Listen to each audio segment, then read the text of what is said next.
आप सभी को गुरुकुल कॉमर्स में स्वागत है।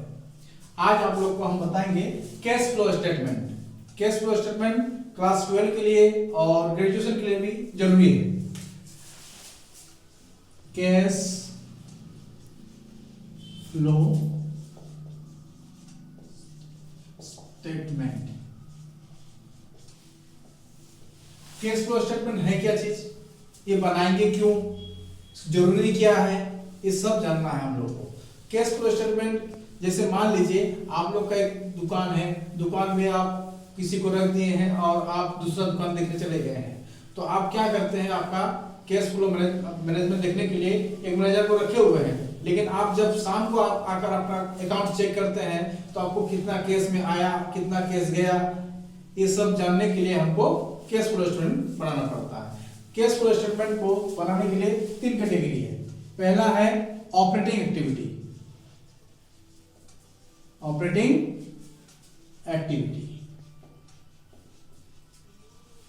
इसके अंतर्गत में आपका आएगा PL adjustment and current assets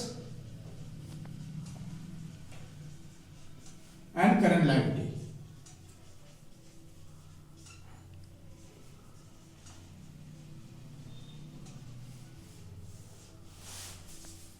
second condition में आता है आपका इन्वेस्टिंग एक्टिविटी।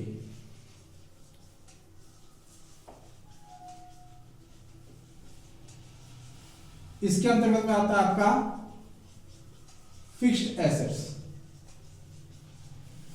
और थर्ड कंडीशन में आता है आपका फाइनेंसिंग एक्टिविटी।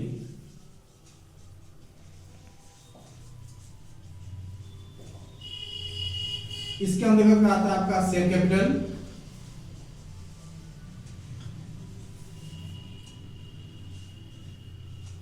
लॉन्ग टर्म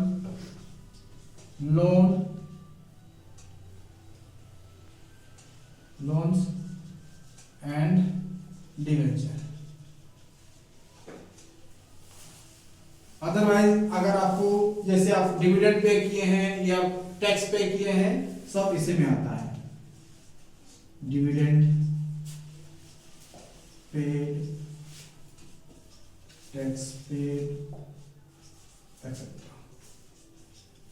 जिससे आपका फंड में कमी होता है सो यहां आएगा, फंड में इंक्रीज आएगा तो यहां आएगा, लेकिन ट्रांसफर टू जनरल रिजर्व आपका एडजस्टमेंट कहलाता है, गुडविल राइट ऑफ एडजस्टमेंट कहलाता है, डेप्रिसिएशन एडजस्टमेंट कहलाता है, लॉस ऑन सेल एडजस्टमेंट कहलाता है, प्रॉफिट ऑन सेल एडजस्टमेंट कहलाता है।